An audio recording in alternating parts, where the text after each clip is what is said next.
Good evening, very good evening to all of you. Welcome to the Diaspora Meet, or should I say second edition of the DSCI Diaspora Meet at the annual summit. And of course, let me also welcome you to the annual summit. You have been here since morning. So I'm hoping that, you have had a chance to explore some of the sessions and variety of things that we have been doing at ASS this time around. And we really appreciate you joining.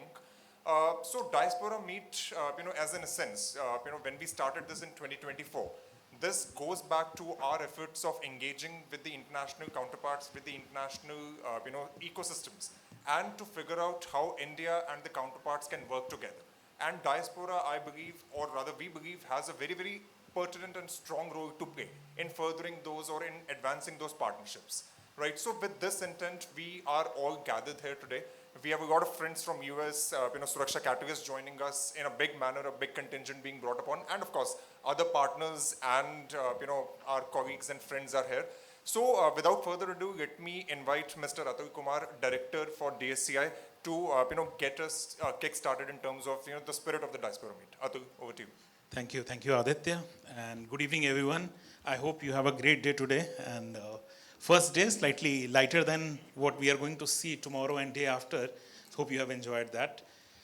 And as Aditya has mentioned, this is an initiative to bring the Indian diaspora together, primarily working in tech and cybersecurity.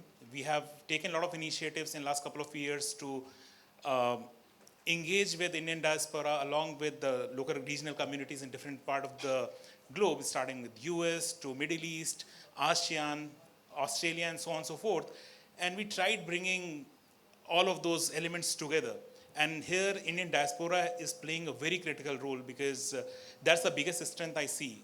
While we are going to Middle East, for example, or US, it's the first port for us to engage with our people over here, and they are supporting us in a big way to connect with the regional community, take our startups to those regions, enabling the funding ecosystem for us, and so on and so forth. And that's why we are here today to discuss and celebrate that part. And we are trying to expand this initiative further. So in a couple of geographies like US I mentioned and Singapore, we have hosted a bigger version of this in that particular region to bring the regional community together. And that was a big success that we have seen, even supported by the Indian High Commissioner, Indian High Commission, as well as Indian embassies over there. So that's the larger intent. And as a larger objective of DSCI is to promote India as a global hub for cybersecurity, and our contribution, we are doing a lot of activities like putting up Indian Pavilion to brand Indian cutting edge technologies in cyber and data protection, hosting those kind of gatherings, all those things we kept doing in all those geographies that I have mentioned. And thanks to all of you for supporting all those initiatives throughout our journey so far, and we are going to expand it further. I'll not take too much time here, and I'll hand over it to Vinayak to share his views, how it has taken shape and how it's going to take shape in future, his vision. And later on, we'll move to Mr. Pramod Bhasin, and Mr. Naren Nath would be joining from NSCS as well during the proceedings of this session. So over to you, Vinayak, to share your insights. Thank you once again for joining us from different part of the globe, and especially the US. Thanks to Ankur from Suraksha Catalyst for enabling this. Thank you, and over to you, Vinayak. Yeah. Thank you, Atul, and all of you, welcome joining us. And this community is becoming bigger. Last time we have contingent 2-3 people only, but we have quite a significant contingent coming, although still dominant from US, but we'll definitely make sure that we get it from other geographies as well next year. So we know the area we are in, right? Our challenges are not local, right? It's global in nature. The attackers doesn't know boundaries, and they collaborate much better. In fact, right now we are seeing, especially last 3-5 months, if you look at, had been months of very high impact attacks. And JLR, foreign case, Mark and Spencer, Ashai Group in Japan for that matter. You have seen until now there was like a one center attacking, but now we are seeing this entire distributed syndicate working together. There used to be effort we put together to really find that one command and control and try to take that down.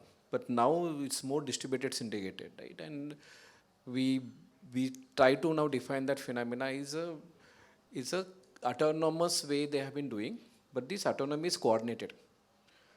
We mapped, if you really map this particular attack which happened in JLR and which has history of almost 4 years, so many threat vectors, so many payloads, not necessarily 0 day, but focusing on operational efficiency, focusing on choreographing this for 4 years of time, by various different sectors coming together at point when they require to be coming together while doing their independent autonomous operations basically, and making that one big kind of a strike on the day where most of the people in that geography buy luxury item. So there is a business understanding, business modeling, understanding into supply chain, and then you are now learning how to strike and where to strike and when to strike basically. So they are becoming much better to understand this entire, there is some business relationship mapping, business modeling. They are doing much better. Semantically they are understanding business, and based on that they are finding ways and in southern basically, right?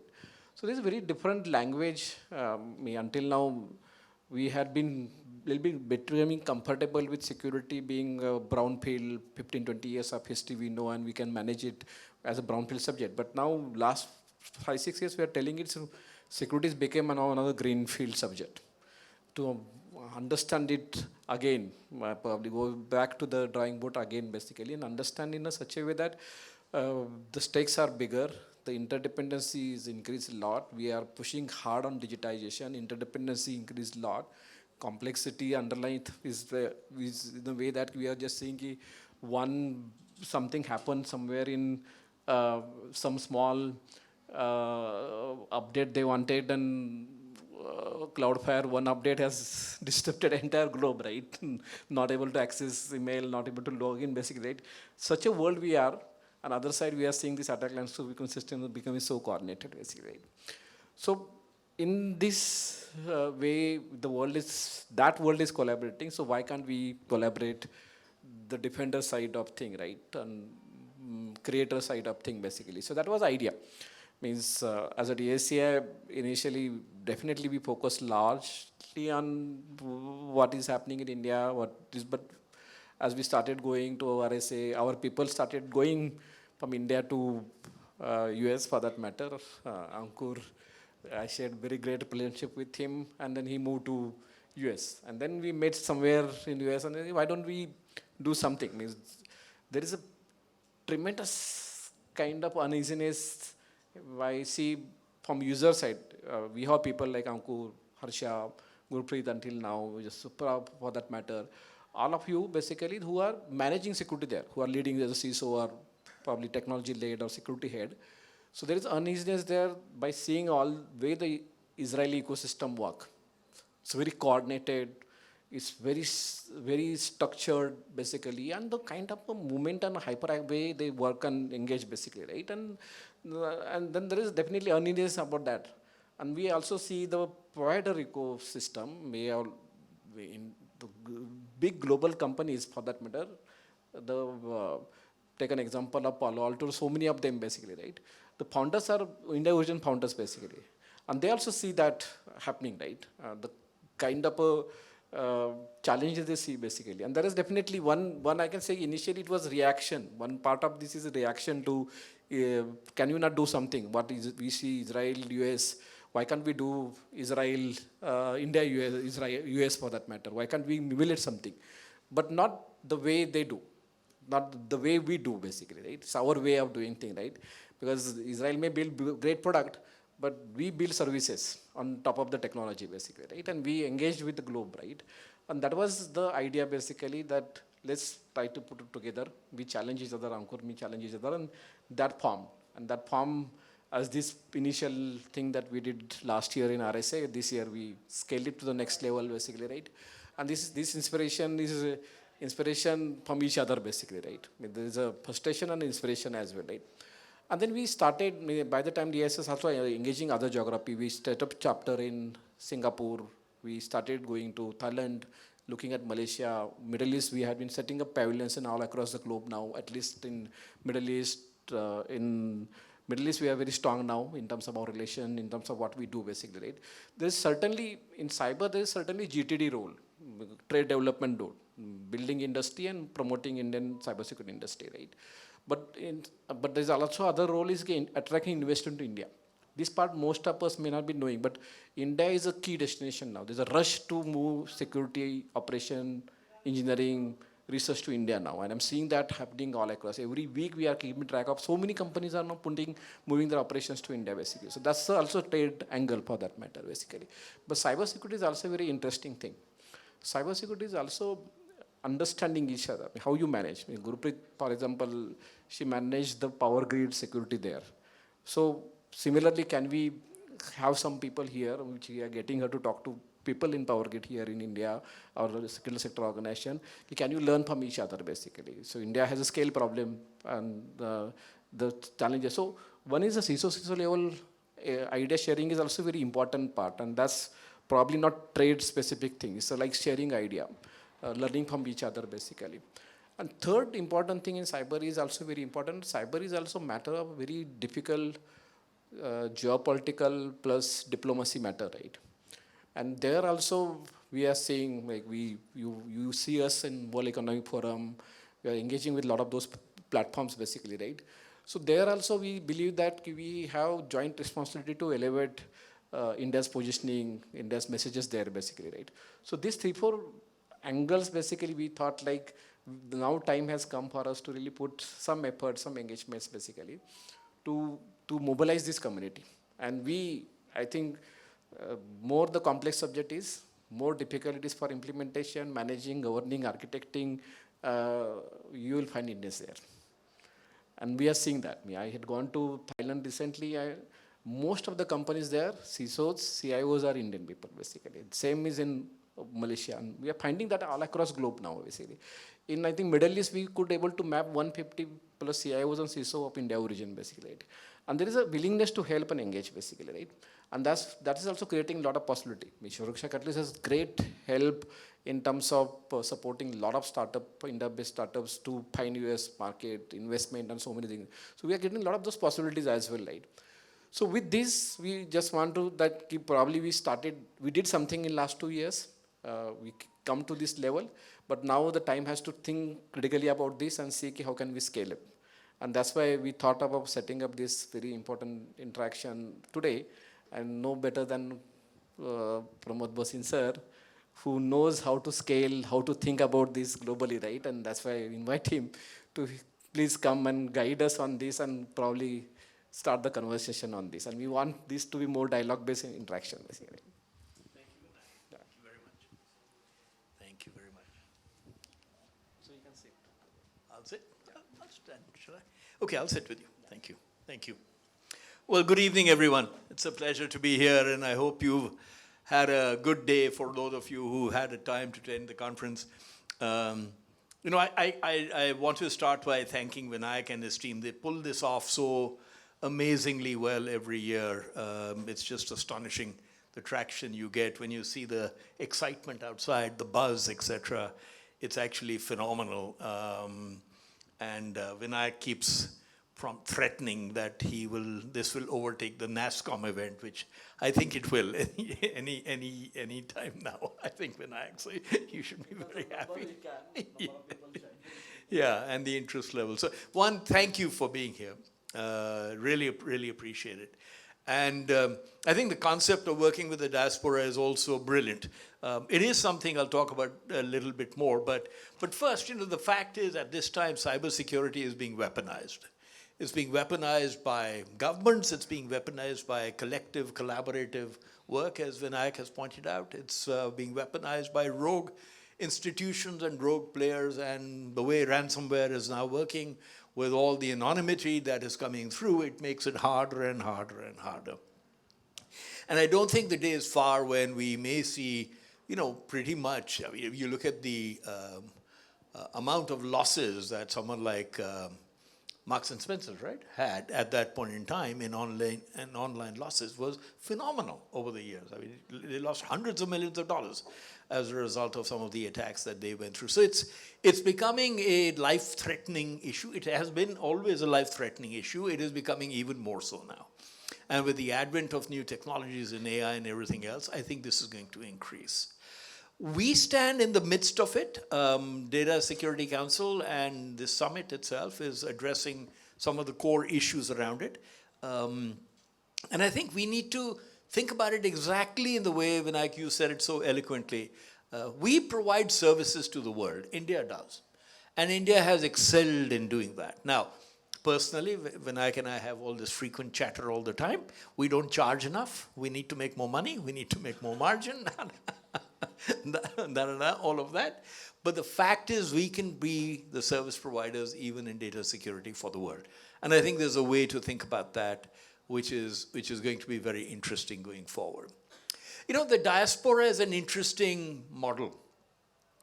The diaspora is huge in America. We know that in particular. I mean, look at Palo Alto Networks, one of our sponsors.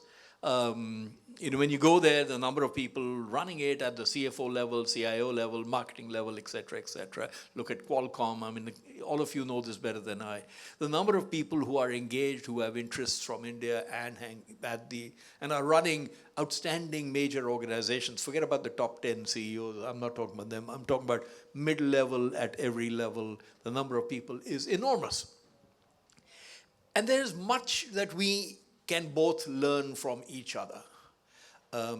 We certainly need to learn how to go to market sometimes in our startups, and how can they be taken to market, for instance, how to market in a different market, how to price. One of the joys that I had today was when I walked across into the expo that they were showing with the startups is the level of depth, the deep tech that they're getting into, the where they're doing it. But at the same time, you know, I was talking to one of them and saying, guys, price. Charge more for what you have. Don't charge less, charge more and build your revenues up because you need that money for investment. So helping companies think through how they can go to market, what is the pipeline, what is the structure that they should do, how can they access those markets would be phenomenal. And similarly, for our diaspora friends who have come from all over the world, you all know this already. But my question to you would be, how can you help us build companies which serve the world from here in these areas? Because this is a very specialized area. It's not the generic software coding, programming, BPO businesses that I'm familiar with, etc. It is very specialized, very high tech. It will require major technology capabilities. So how can we do that? And how can you make those connections? Most of all, if I may say, as we think about making these connections, and thank you for bringing all the teams here, and we really appreciate that, how do we cement them in a far more concrete fashion so that the reality of those connections works very well? And if I may, Vinayak, on that one, I would just suggest one thing we could do, and it's just an idea. Israel has a fantastic website which is powered. I think it's called Startup Israel. It's not powered by the government, by the way. It's powered by a donor, one of the hedge fund donors out of America. And that website basically has all the details of every startup, all the connections, all the, obviously up to whatever level people are willing to disclose, so that anybody coming in looking for doing business, looking for doing stuff, has automatically got a way to figure out who to go to, where to go to, etc. Of course, the offices can do that, but the question is, can we make this very, very much more substantive, and so that people, when they come and have a dialogue and have an engagement, we can actually make that very substantive and very concrete. For my sins, I sit on the board of Invest India also, which is, DPIIT organization. And we go to market very effectively with the types of things that India can offer to attract foreign direct investment. We cover all territories, manufacturing, space, whatever it may be.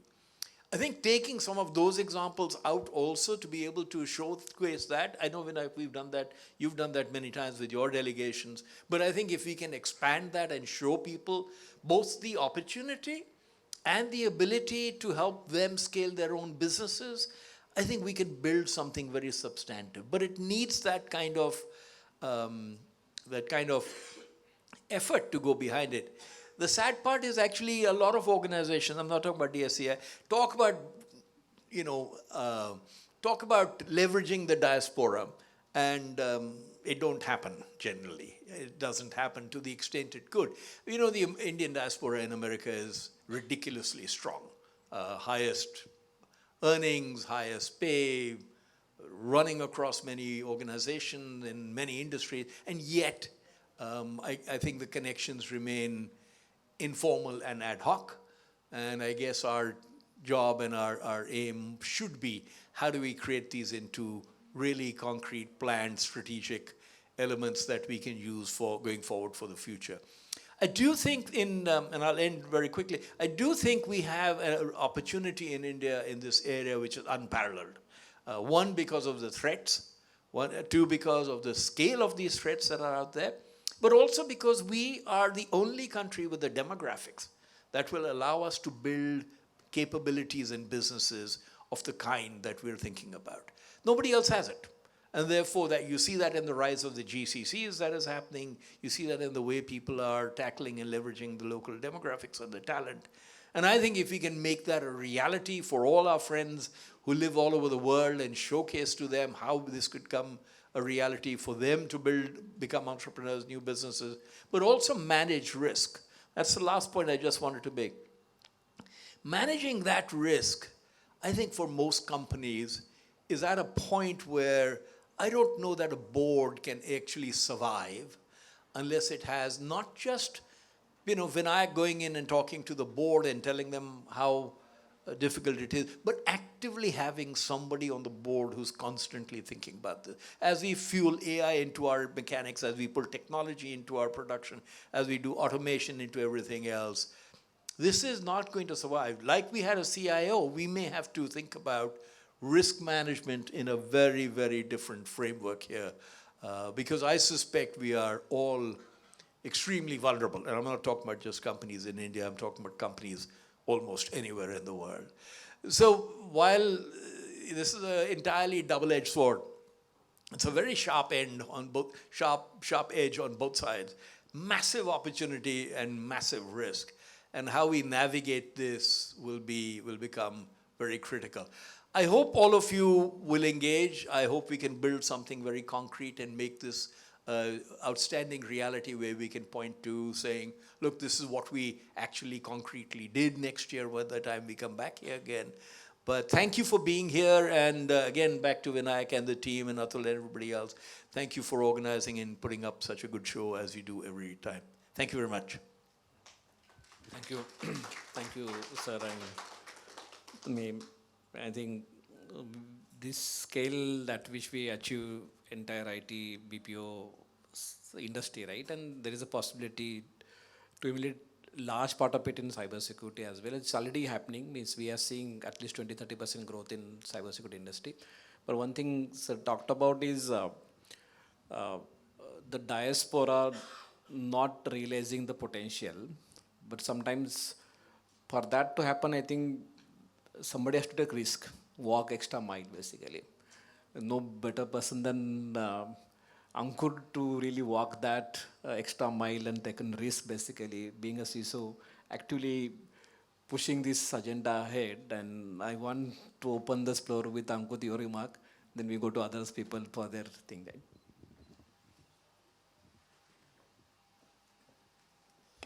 Thank you, everyone. And it all started last year in RSA, 2024 RSA. 2 months before RSA, I got a call from Vinayak sir, and he asked me, Ankur, I want to do a small event in RSA. Can you do something? If you've been to RSA US, you know how the zoo of people going there and how things work there, right? I somehow juggled getting a space booked. Nobody saw that space, and the story was that there is a friend of mine who was a CISO in Caleb Sima, I think CISO of Twitter or somebody.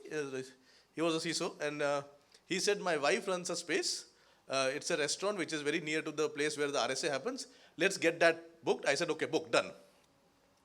We went to that place, and there is a fire hazard there that not more than 150 people can come in. We sent invite to around 200 people, thinking that 120 will turn up. And that was the overall, understanding we were having. We started at 4 o'clock.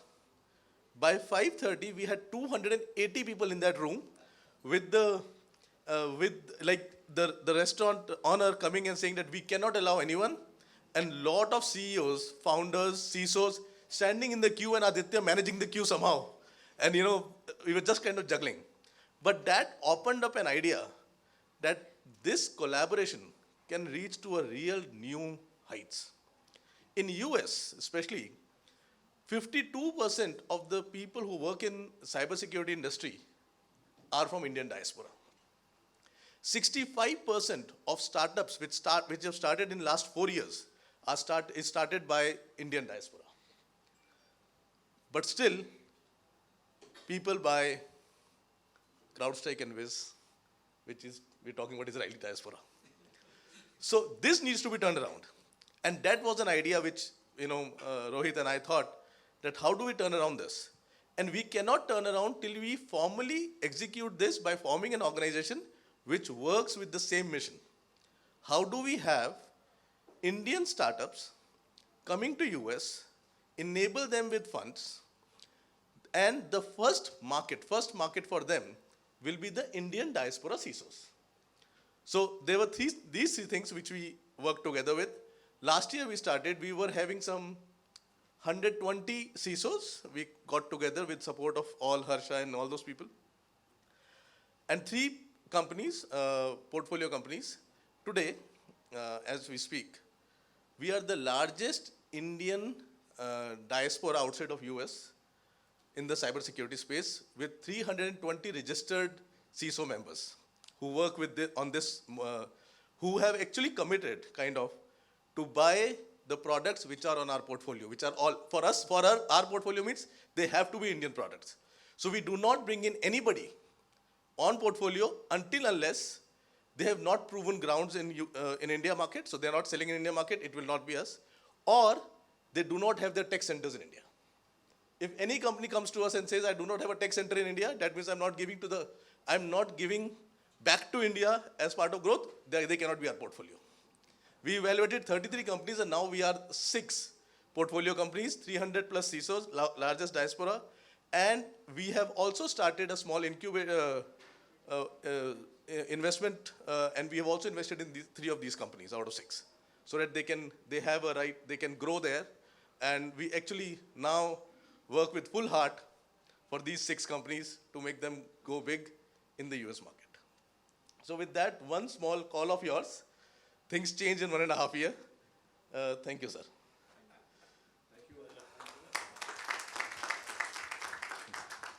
What's your organization's name? Suraksha Catalyst.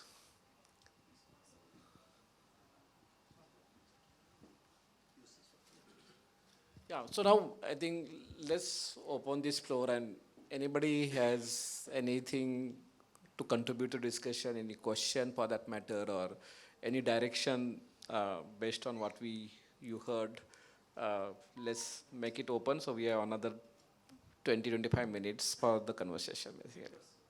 Yeah. Yeah.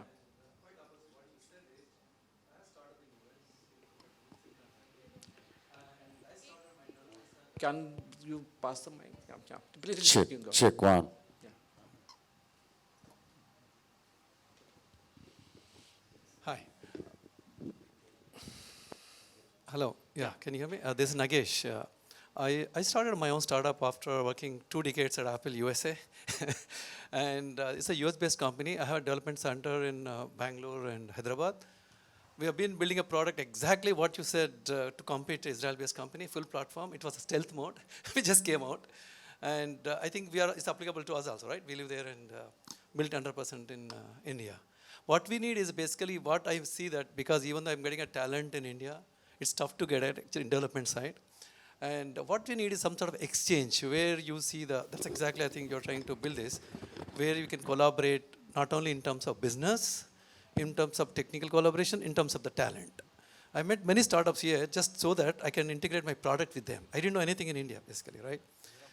That's the way you're helping in this. I'm not sure, basically. Basically, I'm trying to expect some sort of exchange.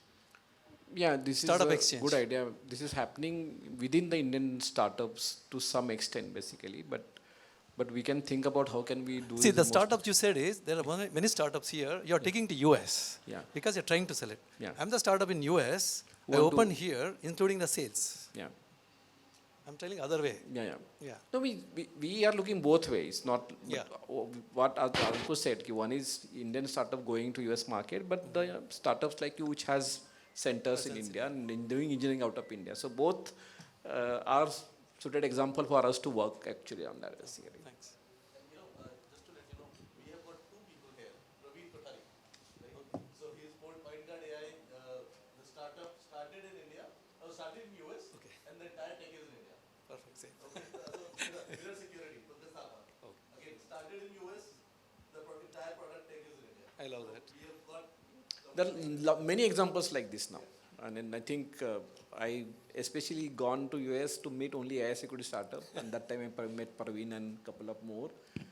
All of them, almost, if you say 65%, but in AI security, almost 90% in India origin startups, basically. Which is giving me good and interesting thing is, any emerging new tech area, we are seeing Indian people starting that actually.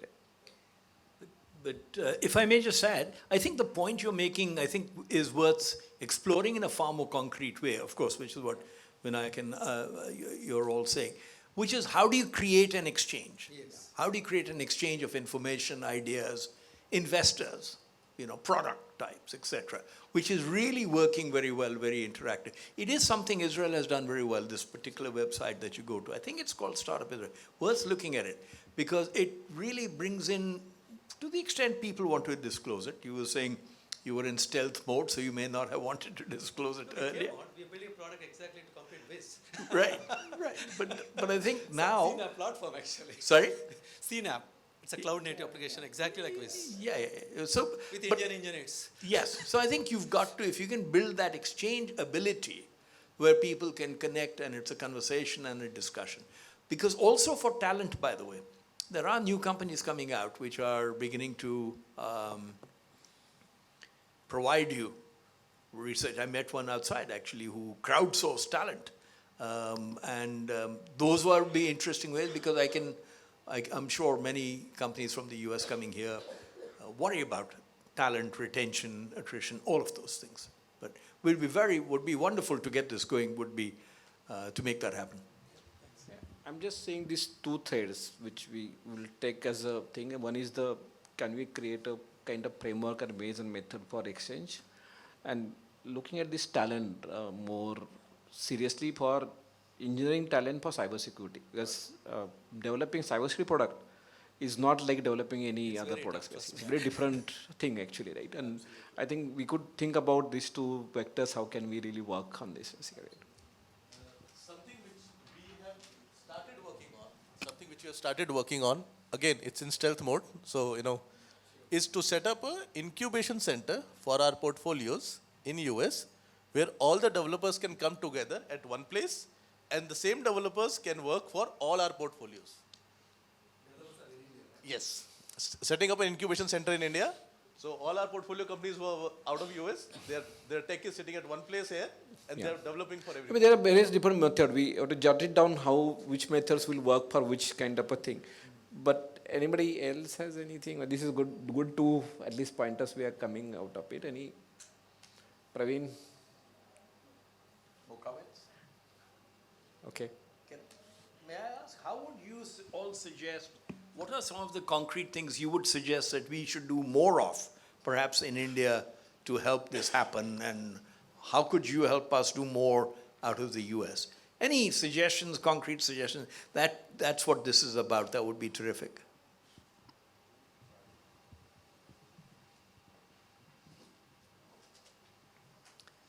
No?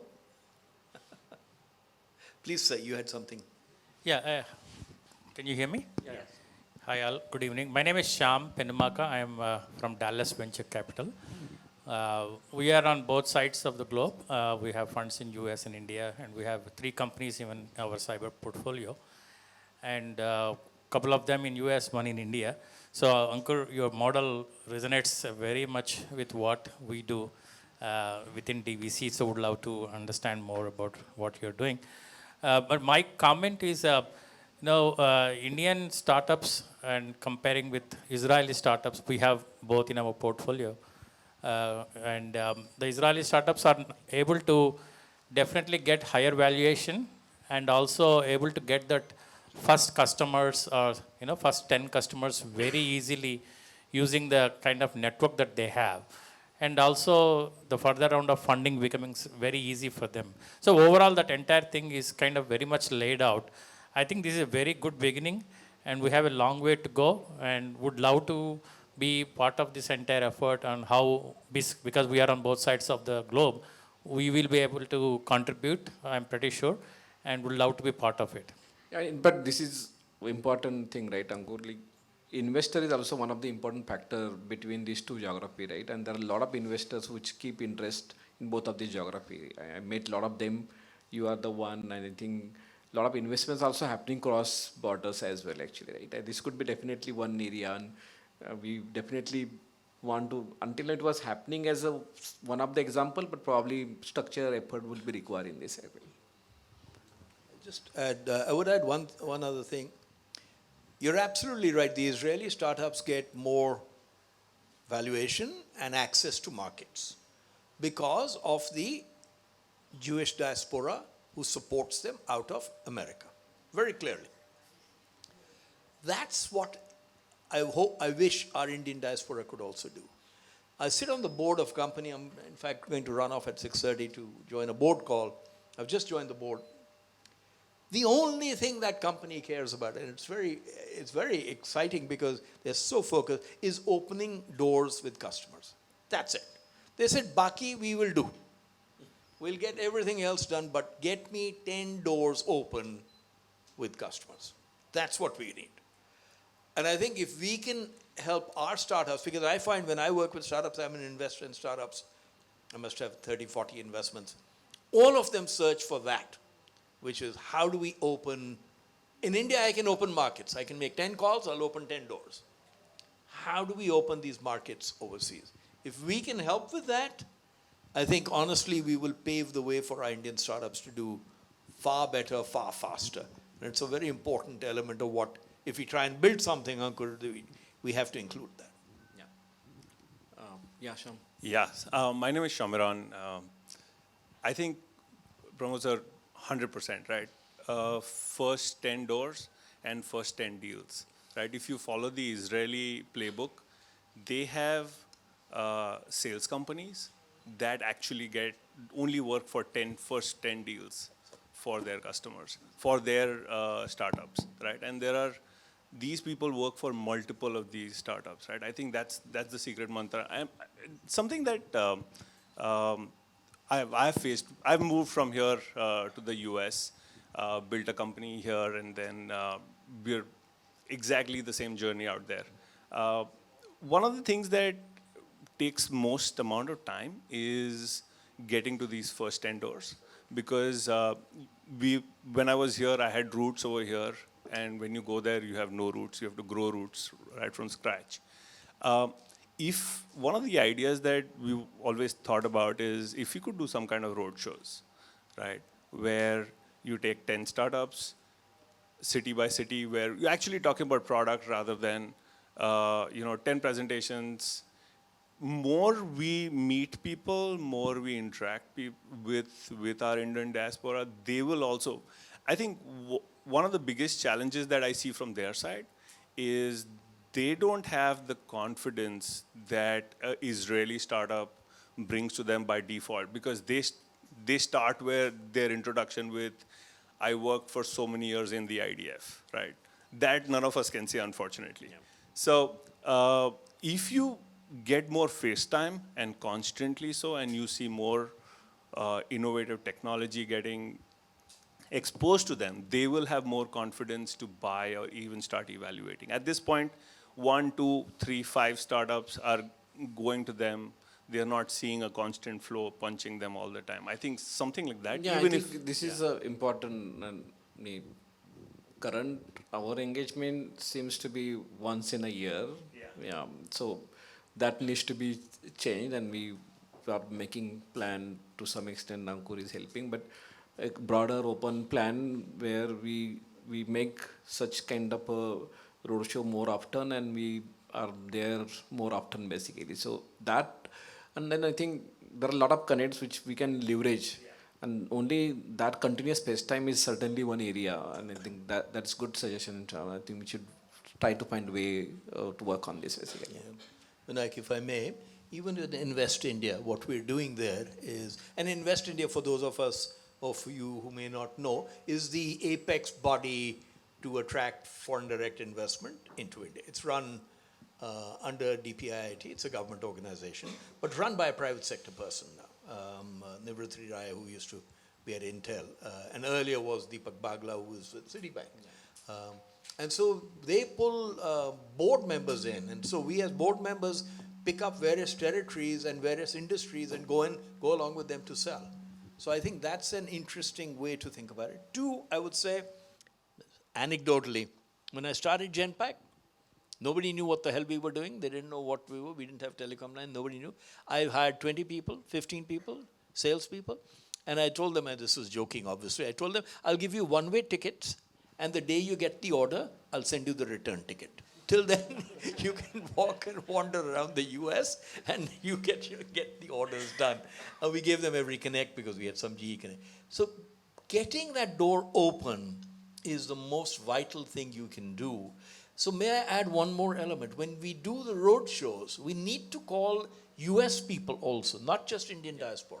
Exactly. We need to call all the people from the US that we can possibly circle up with, bring them into this fold, let them know who we are. Because the examples you'll hear are, the points you'll hear are very similar. You're too small, we don't know who you are, we don't know who's funded you, you're too far away, all of that. Doesn't work like that. Yeah, and one of the key challenge there, Israel embassy also does phenomenal job, right? Our embassy has been very, they will just say, yeah, we are there, we will help you, we'll support you, but it doesn't go beyond that basically. At least for the sunlight sector, which the language I learned from government now, the cybersecurity, they say sunlight sector. For that sunlight sector, they should do some extra walking for that. So we are doing that effort now. We are, through Mighty or some of this, we want to reach out to all these embassies across globe. We are making those connections. But way we see Israel embassy deals here with us. Any event happening there, the embassy guys is always behind me. Please plus, and then they will do everything possible to get these 20 companies to Israel basically, right? That is definitely, and that we will not able to close that void, but we have to find our way of doing things basically. Yeah. I'm Dr. Milan Patnaik from Vizag Technologies. There's one more facet to global business which I would like to highlight, sir, as the model to differentiate between India and Israel. I see some Israeli company who have not done much business in Israel, but still are able to scale well globally, as compared to an Indian company who's done maybe very well in India, but not scaling well. So the point here also realizes, which little bit of experience that we are facing in the nearby country market, is somehow we need to also look at a mechanism of adding credibility to the Indian product. It's not only opening the door, that's of course one, but if there is a mechanism in which the Israelis do, the government does, they add so much value to their own product that even if you are not doing well in Israel, you might be accepted in US. So that's one facet we should look at. You know, once you visit Israel and you will see those offices in Israel, you will never buy their product. Let me tell you, right? You know, go and see their offices in Israel. There might be a multi-billion companies in US, but their Israel offices are literally very small shops which are running there. Yes, exactly, that's the thing. We were talking about IDF, right?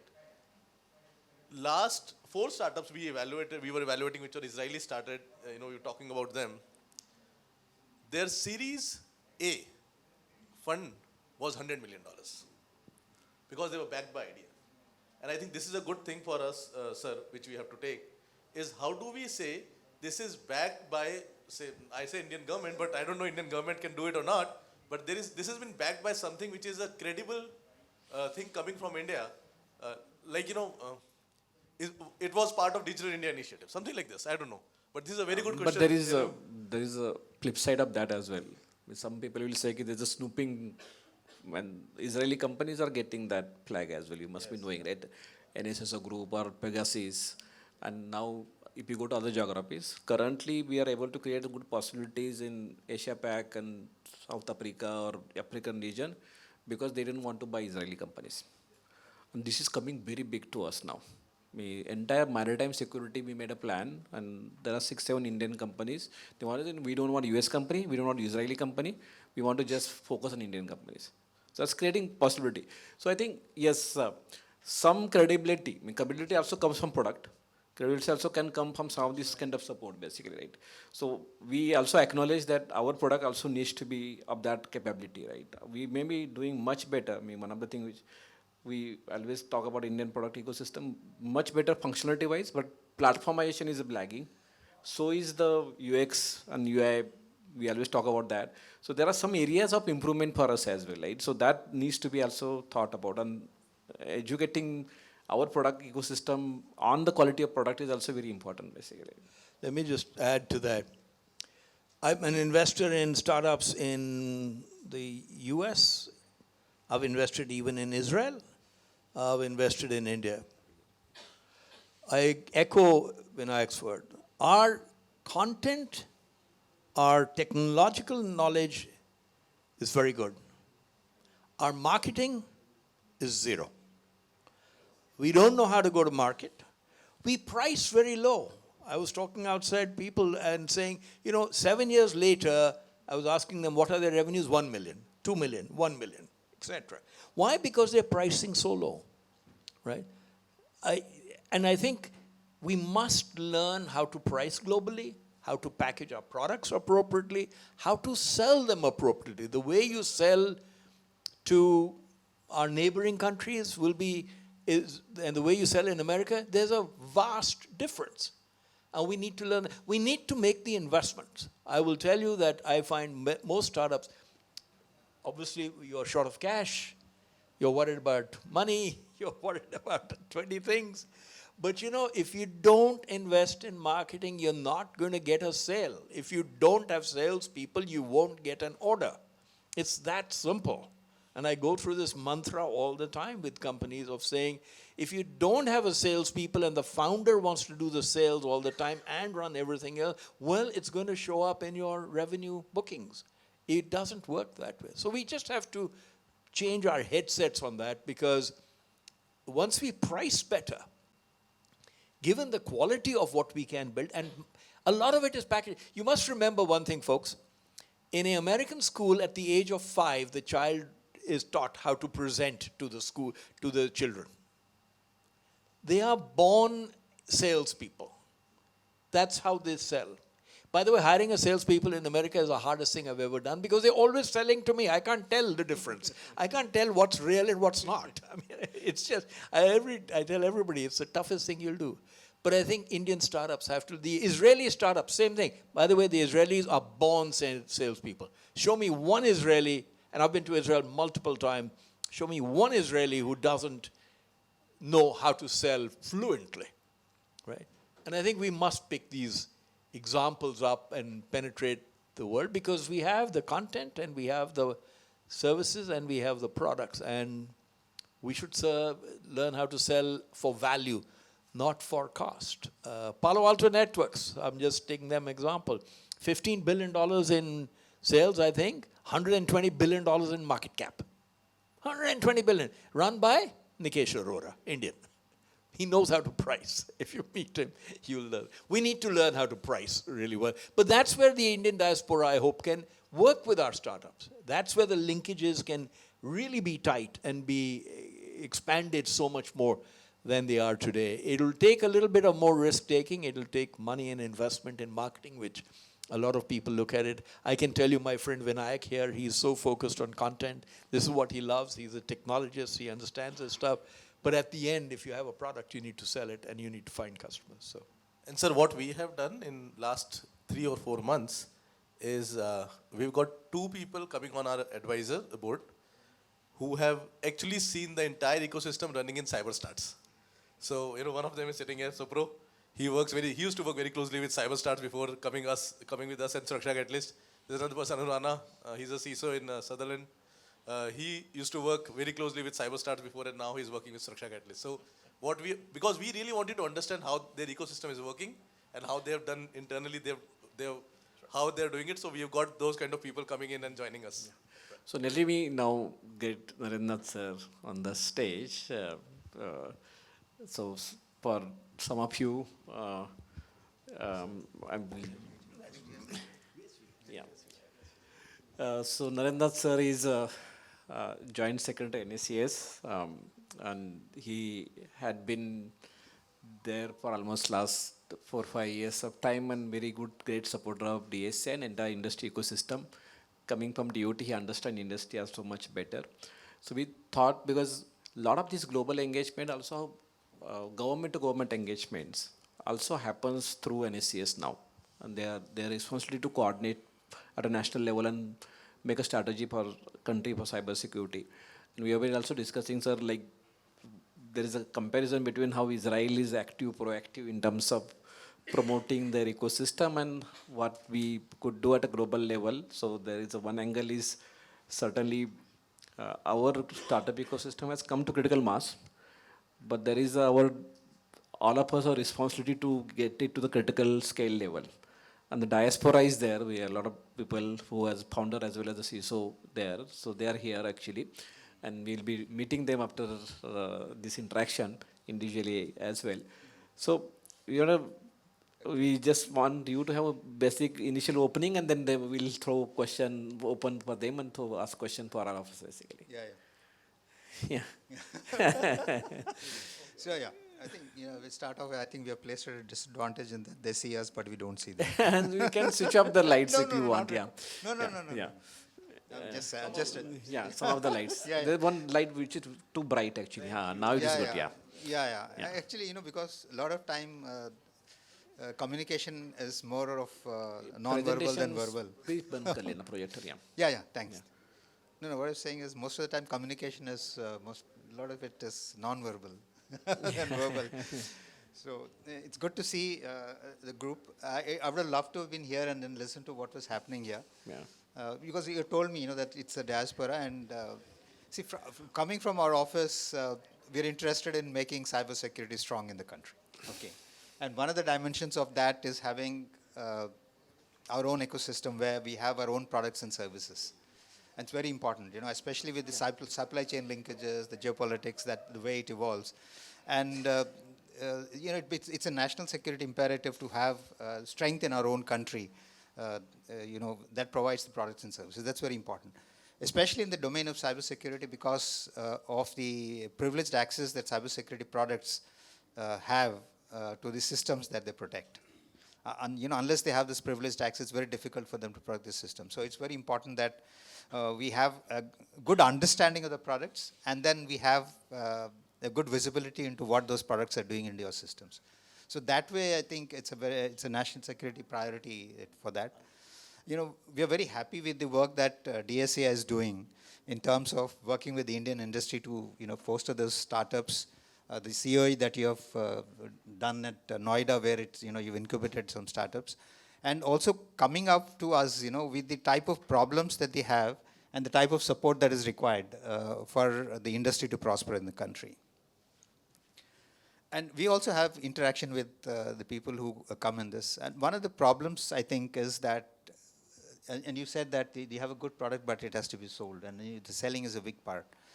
The thing is the confidence level of the enterprise where the product is to be deployed. Why should a company which has got big brands which are there and which are proven products which have been deployed in multiple enterprises, when they're comfortable with that, why would they look at somebody who comes with a new product and then say, okay, I'm going to deploy it? That's a challenge that's there. And this is where I think, and a lot of time, a product also matures over a period of time. It's not that it's been developed, it's going to work the way you think it's going to work. You've done it in a lab environment on a small scale, you've deployed it somewhere. But there's a cycle over which it matures over a period of time, and it can actually compete on equal footing with the other products that are there in the market. So this is where I think the aspect of co-creation is very important. And how does the other enterprises which are consumers of these products, how do they work with the producers and say that, okay, I'm going to give you an opportunity. And then we work together to see that, okay, we have a deployment. I'm going to give you a positive feedback, active feedback. And it's not positive. What I mean is an active feedback about the product. And then I give you sufficient time for you to work on that. And then you evolve that. This is a challenge that we have found it's there. I mean, from government, we are also a big culprit in the sense that that many people look towards, products which are already there. One big, in this regard, I will tell that one big decision that was taken was that BSNL tender that got cancelled, And then we went ahead and then we did a 4G stack for India. And that's where you will find that one of the decisions that was taken at that point of time was that we will not compromise on the standards. The quality and the standards will not compromise. So if it's release, I think it was at release 15 at that time that we were working on 4G, 3GPP release 15 or 16. We said if you have taken a decision that it should be release 15 or release 16 that's to be deployed, then it will be release 15, release 16 requirements that the product has to fulfill. That we will take it as a taken. But then we will give opportunity for people to come up with the product, and then we'll have POCs that will be done, and we'll give sufficient time. The recommendation at that time was that we'll give a period of around 1 year for iterative process of a POC to be successful. In the sense that you do the first POC, then there would be some learnings that will come out of it, and then based on that learning, a feedback would go into the company, and they would actually develop the product further, and they will mature over a period of time. And once the product is proven, and it's complying to those requirements that we talked about, then when they do the RFPs and the tenders, a lot of those conditions that were put, in terms of the prior experience of, having deployed in multiple countries, having deployments of this particular stage, and, this duration of deployment, or your own company having a financial worth of so much. Many of these conditions, we said we'll relax all of them, but then, they'll be able to participate. That's how I think we went ahead, and then we got this, at least an India stack for the 4G that came about. There are some learnings in that. I just gave that example to say there are learnings in that, but how do you get the same model for cybersecurity?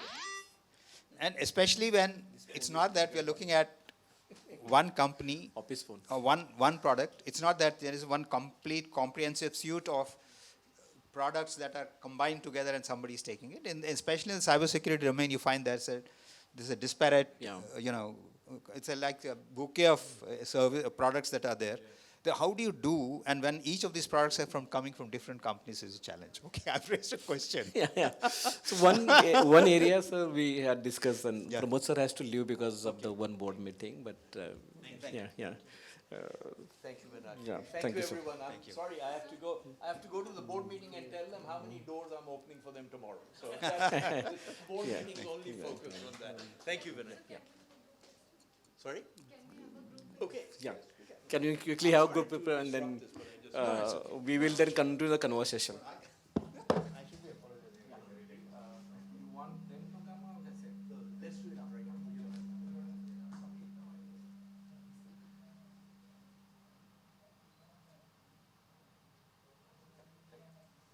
Sorry about this, folks. My apologies for that. Yeah.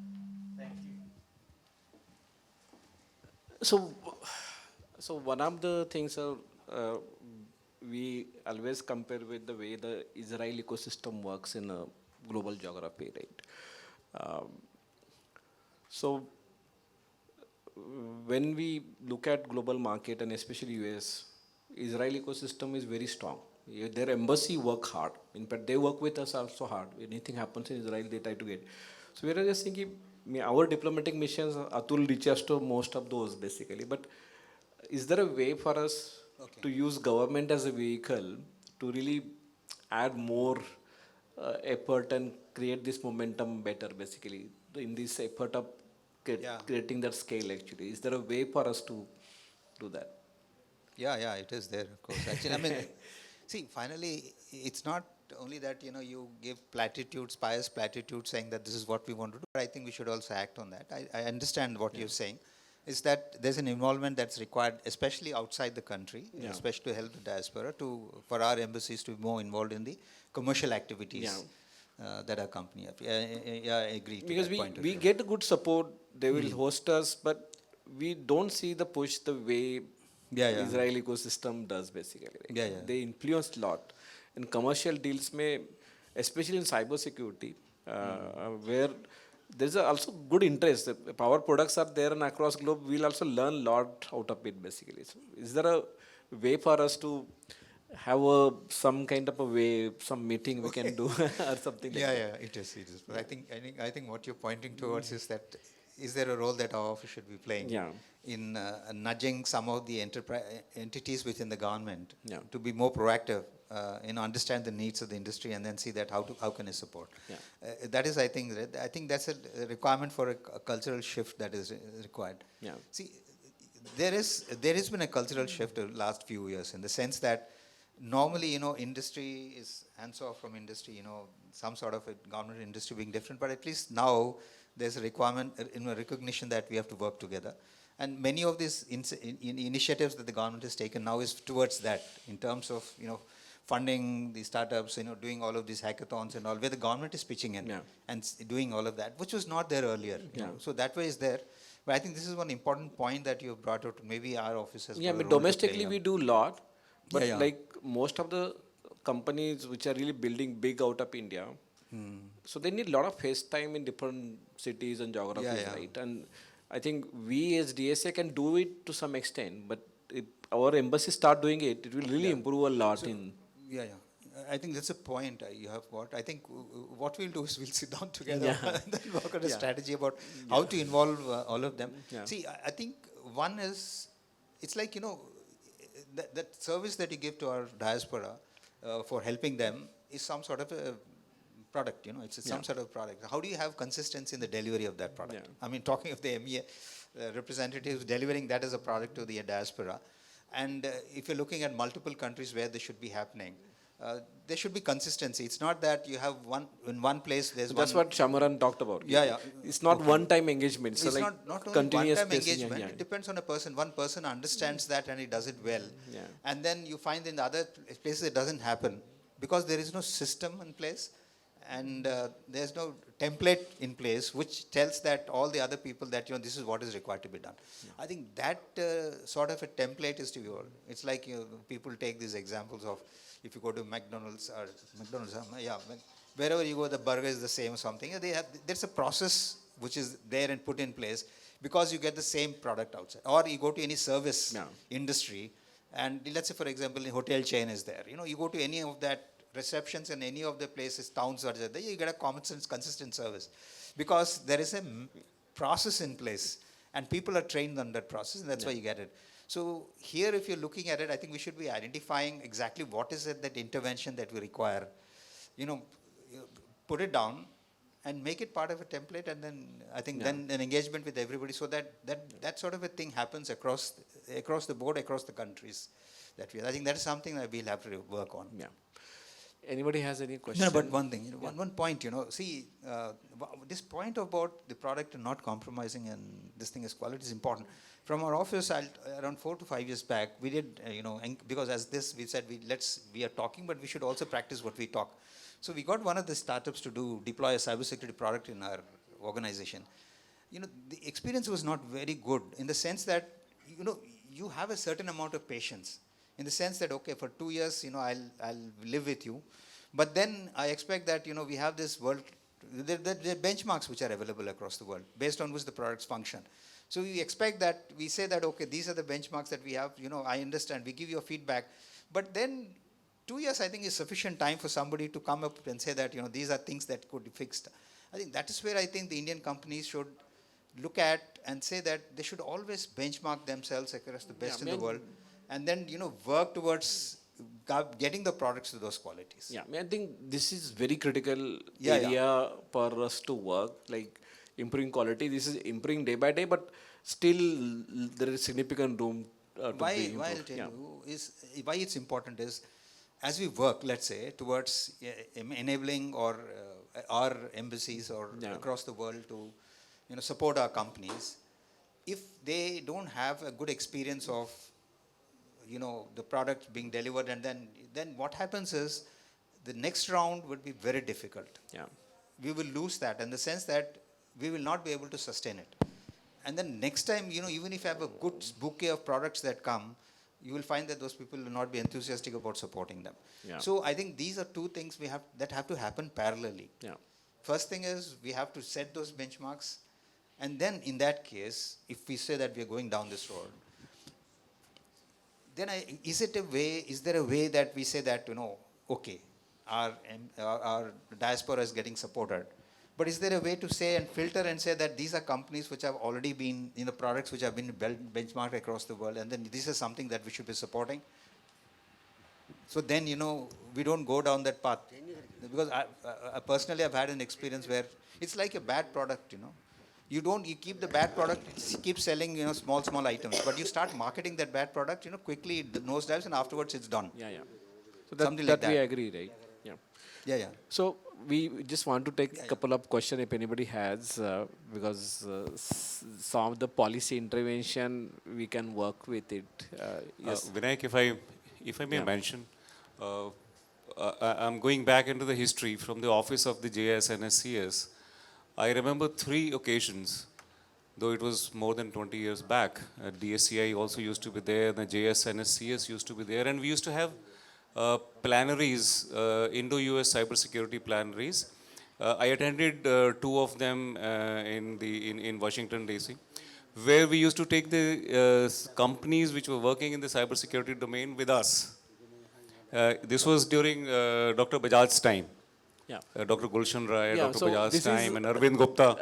So 2-3 occasions were there when we used to take the companies along. It was a government vehicle through which we used to take our company and give them a So this is credits another backing. good that you bought it. So there are a lot of government to government engage happens on cybersecurity. We also hear from other side, the US for that matter. So industry doesn't get involved in most of those. I know there are some conversations where industry may not be involved, but in entire Indo-US dialogue on cybersecurity happens. But is there a way for industry also join or engage on that basically? We used to do that. I remember that those used to happen. That's an aspect that's required. Yeah. See, actually, one thing is, for office, maybe there's a lot of national security focus Yeah. that is there on that. Yeah. So that's where you find that the issues that get deliberated are on national security perspective. Yeah. So I think we'll have to go and say that there is another track that is required to be opened up, where we look at, the industry and products and services part of it. In the cybersecurity domain, cybersecurity as a national security imperative is one part. In terms of protecting critical infrastructure, yeah. And strategic sector and all of those things is one part. That where there's a lot of focus that currently is there. What you're talking about is that, okay, in addition to that, because cybersecurity is an economic activity also, and then how do I support this economic activity? And that's a separate path altogether, and that is what you're talking about. Yeah. And I think, maybe there is a requirement to focus on that also. Yes, Yeah. yes. Okay, so how much time we have? Yeah. So, sir will be here. I think there are some good experience, sir. I recently visited DC area, where a lot of our Indian people are serving global clients. Some of them had also experience working with a very sensitive organization, including Power Grid. Right? So, we usually try to understand how it happens basically, right? You talked about that, how government buys it, all this thing, right? So I think there is an interesting way, some of these exchanges, our diaspora could also help us understand how it works there basically, right? And how you can manage security of Power Grid, manage government buying of a security basically, right? So some of this learning is, Gurpreet is here, she was managing security of the Power Grid there basically, right? So we especially invited her to talk to our power sector and energy sectors. Tomorrow she is talking to some of the panels basically. Right? So we also want to just not only limiting to startup industry building. It's also those exchanges basically, because we have people all across. I met people who has security clearance of extreme level and they are working with the US government. So they can share, without revealing a lot of information, they can share how exactly works basically. Right? So some of these things we are also trying to do as a part of this effort basically. Tomorrow, I think tomorrow day Day after tomorrow, yeah. Yeah. Okay. Yeah, so I think then Atul will continue because I'm sorry I have to run from one session to other session, but Atul will continue this conversation. And you all are invited to join us for the dinner when some of our startups are set up dinner for you. And please join us for that actually. Atul, you want to take it over? Yeah. Thank you, sir. And I will just join you in the dinner. Yeah. Thank you, sir.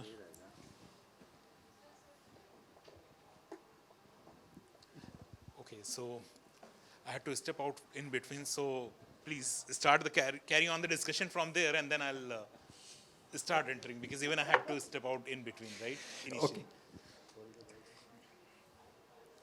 Yes, sir. Yeah, actually, one of the reasons why I'd come here is to listen to people more than talk. So I think I'm actually keen to listen to your issues which are there.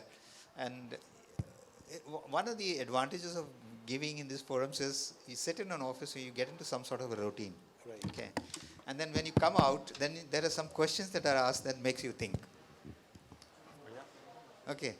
And that's when, then something new comes out and some of the issues get sorted out. So let's have some discussion. So that makes me think. Yeah.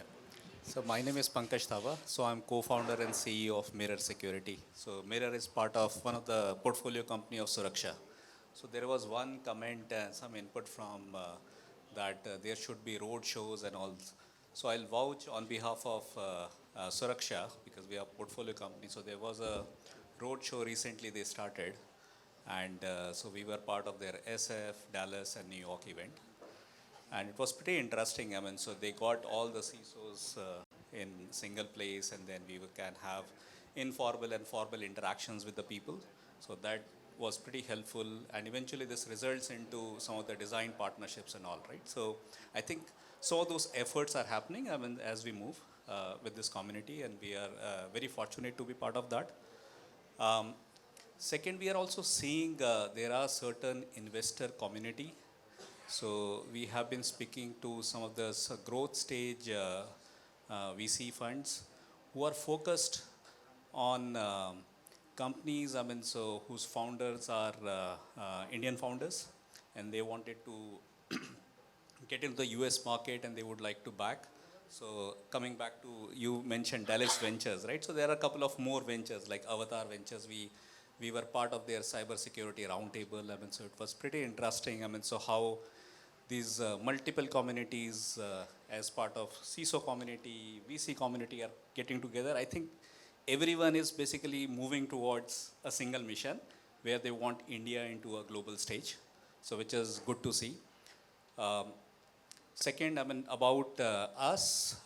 So we are into AI data security, okay, and primarily addressing data exposure risk where with all the AIs. For example, if you see OpenAI, so they have opened up ChatGPT free for India. Similarly, they did ChatGPT Pro free for UAE, right? So we have big base in UAE. We work very closely with government. Some of those partners there. Because the power circle is very concentrated with certain groups. So we are aligned with certain groups there. So which takes us to big enterprises and government organizations, defense, right? And one of the things which we are doing there is Central Bank of UAE. So they are coming up with the regulations that, hey, any financial organizations who are using AI solutions, right? So the data going into these AI models, everything. So these has to be encrypted. Okay, so our tech provide encrypted inferencing. Rather than providing the normal inferencing, we enable these models to work on the encrypted data. So that kind of policy is happening there. So one of the things which we wanted to have a discussion with Atul and Vinayak sir is that how DSCI and other organizations can support us so that these can come as part of the policy, right? So we have seen DPDP Act and all those things. It does talk about all the, but how does it basically aligns? In nutshell, so how we can become a standard in India, right? I think it's a long way, but that is where we want help as part of the, from the government, right? We also came to know that RBI runs certain cohorts, and that we came to know from one of the financial organizations in India we are working with. So they suggested, hey, I mean, there is a way, I mean. So I think these informations are available, but not known to the startups. And how does it bubble? I mean, so we are also coming to know from our customers and from the community. So startups also need to basically participate. I think METI has a lot of initiatives. So that is what we are seeing. I mean, so we will have to put an effort from the startups founders also to know there are information available and we need to grab it, right? Yeah, but I think that is one area we will definitely look. I mean, so how startups can be part of the policy. There are ways. I mean, so we are trying to maneuver that. So that's where these conversations will definitely help. For sure. And on this part, see, policy front, definitely we keep doing, and in the way government is functioning these days, and sir is here, he can comment more on that. It's more like a consultative based approach in general what's happening. Same goes with DPDPA as well. So we can include all of you as well in all those consultation and consultative processes to give inputs and all. I'll just add, because the chat GPT I just mentioned, right? Because the citizens' data is going there. And there is a reason why these services are free. There's a reason why they're free. No. So one of the things that you just talked about, you're based out of the UAE, isn't it? Bulk of the business you're doing in the UAE? Yeah. So I mean, not UAE, we have engineering center in Pune, US and Ireland. Okay, so no, one of the things you talked about is the engagement that you have in the UAE. Okay, there, and one of the things that came out is there are some opportunities here and there are some initiatives that are happening that you're not aware of, and it comes through some meeting somebody else and all of that. Now, comparing that, what's happening here to what's happening in the UAE, is there a formal engagement through which you feel that the arrangement there is much better so that whatever initiatives are happening and opportunities are that you get to know about them? I would say UAE is a very different market because power centers are that's what you mentioned. It's too small as well, in it's small. given Exactly. our gamut and initiatives. See, a couple of years back, I was looking at the policies coming in from Ministry of SMB. Here we call it MSME, right? So Ministry of MSME has a lot of policies around startups and MSMEs, precisely, startups on and that. It was a long list of almost 60 policies. How many effective and all, those are different questions, but 60 policies just aligned with startup promotion. And that's a big number. And I don't know how many of our startups know that. So definitely at DSCI level and along with the government, we can think of doing some activities where we can get the stakeholders together, share those insights, all those things we can do. But again, we at startups level, I think we can find out some way to get hold of those things. Mostly these things are like publicly available on those websites. Even as DSCI, I have not gone through that. Once I was exploring some things, saw that, and I saw a long list of those 60 policies. I really loved that. So definitely we would plan something around that side as well. Absolutely. Thanks, Atul. Thanks. Can I Yeah, add? please. My name is Subbu. Very nice to meet everybody here. I'm also live in the States.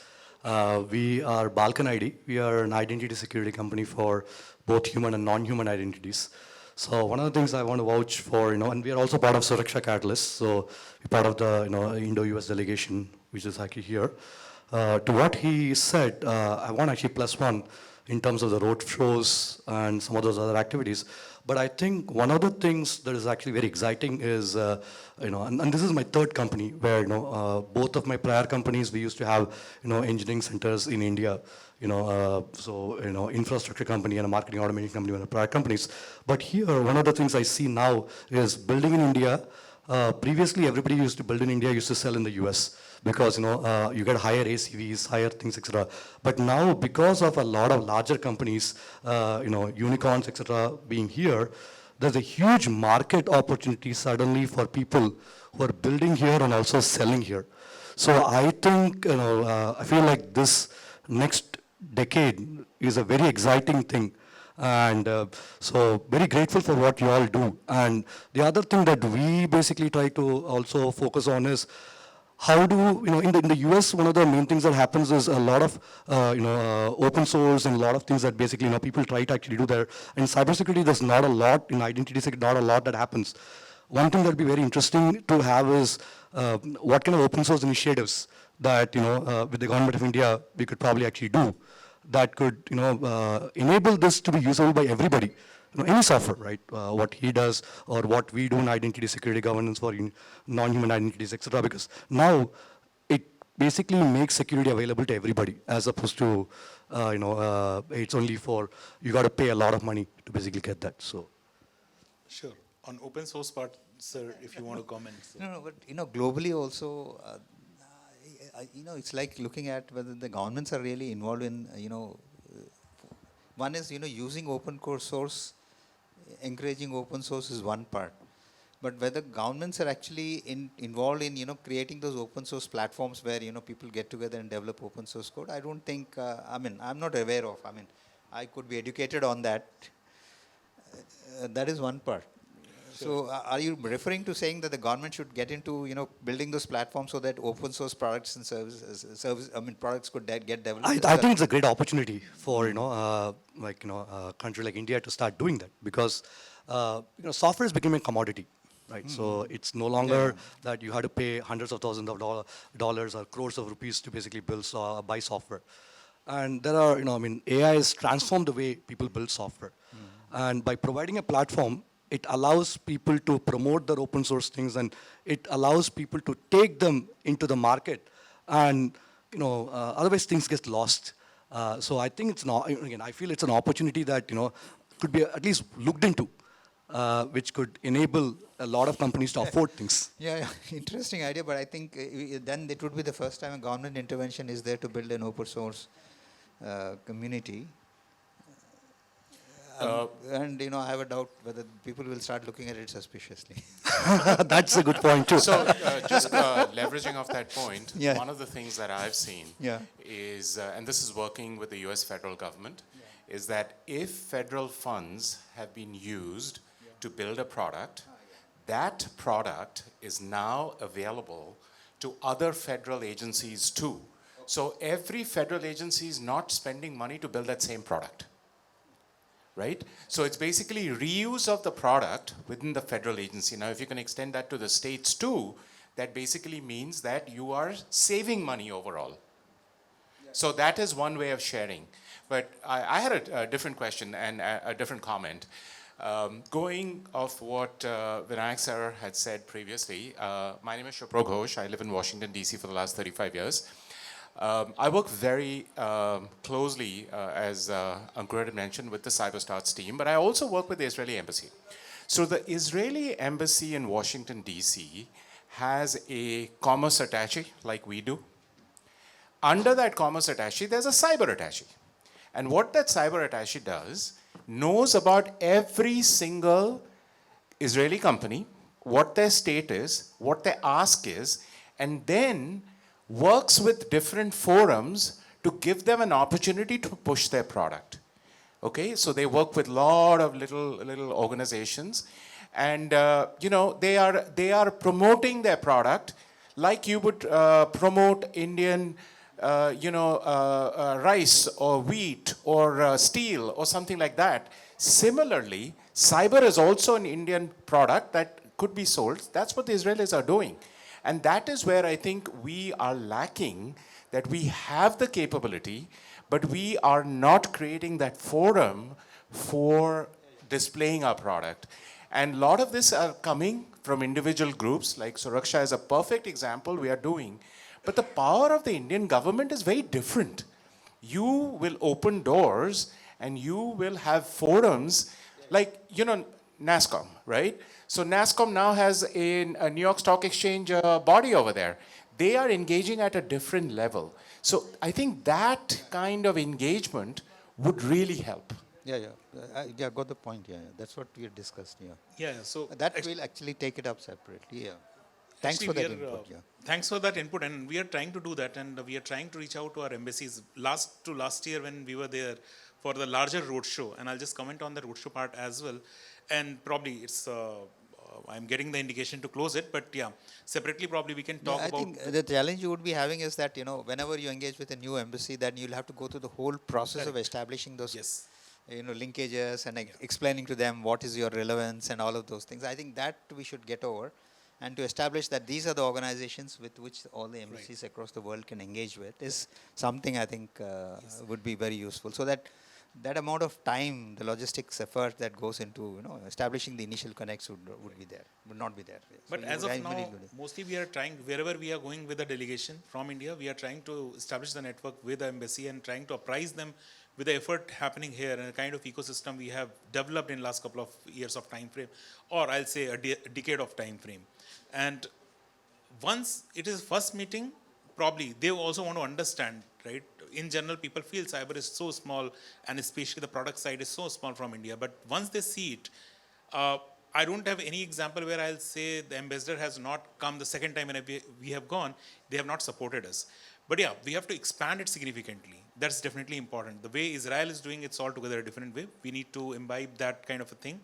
Hopefully in some time we'll see that part, but we are trying to apprise our embassies, and day after we are going to launch one of our compendium, which is to reflect, it's kind of an outlook of our whole effort from the ecosystem side on the global expansion. So that is going to be there with all the embassies and everywhere, wherever we'll be going. So probably that kind of a thing is going to set some momentum. On the roadshow part, we have started 2 years back in US primarily. Otherwise, we were doing it in Middle East, we were doing it in ASEAN, and so on and so forth. But US, we have started 2 years back, and with Ankur and team under Suraksha Catalyst, we have, along with the Suraksha Catalyst, we have done it. That was a perfect example. And initially, before you joined, sir, Ankur was giving that sense, like the kind of a queue that was there in terms of just to attend that show. That was a good, I'll say, momentum that we have created. I would love to understand, not now probably, now we don't have much time, but I would love to understand more, how can we expand that effort? Because doing that road show, going, meeting them, it's like a one-time exercise. We cannot keep doing for say 10 years, but what is the next level of that? First, we have created that momentum. First, we have created that brand. Now, it's time to sort of leverage it, do something else. What is that something else? What is that next thing?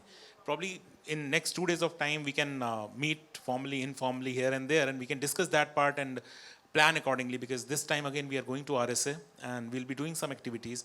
How can we make it more productive and fruitful for our companies and the ecosystem?